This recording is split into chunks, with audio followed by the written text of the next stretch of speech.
Hello, this is John Golitz, and this is a demo on how to export your Outlook contacts into an Excel spreadsheet. So the first thing you're going to do is open up your Outlook, and then you're going to go all the way up into the top corner here, and you're going to want to click File. And then when this page opens up, you're going to want to click up here in Open and Export.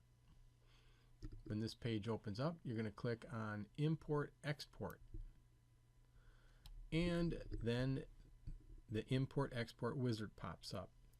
The first thing you want to do is change this to the export file, and you click up here and then you click Next. Create a file that is a comma separated values file. Now, if we were going to be transferring it to another Outlook account, we would collect Outlook data file, but we're not. We want to export it to a Excel spreadsheet, and that is a comma separated values file, or CSV. Click Next. Okay, for your next step, you're going to want to select the folder to export from. This is where your files are. If your Outlook is a lot like mine and has a lot of emails, you're going to want to scroll through this and really get the right file.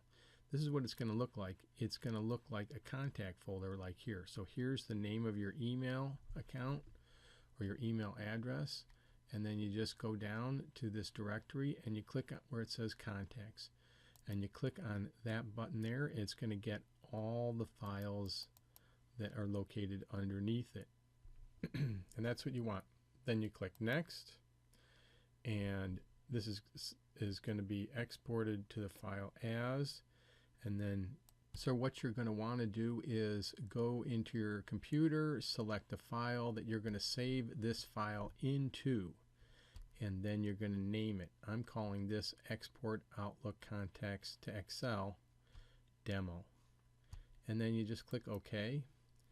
And so this is where it shows you the directory of where it's going, and then you click Next, and this is the action that's going to take place, and then you just click Finish, and there you have it. So now we'll go back out and go into the file that we've designated as the file, and we open it up, and here it is. So, again, this is the same thing. We want to have first name, last name, email as your main things. If there's any other fields in there, you can delete them or keep them. It doesn't matter. Here is your Outlook contacts on an Excel spreadsheet. And that's it for this video. Thanks a lot.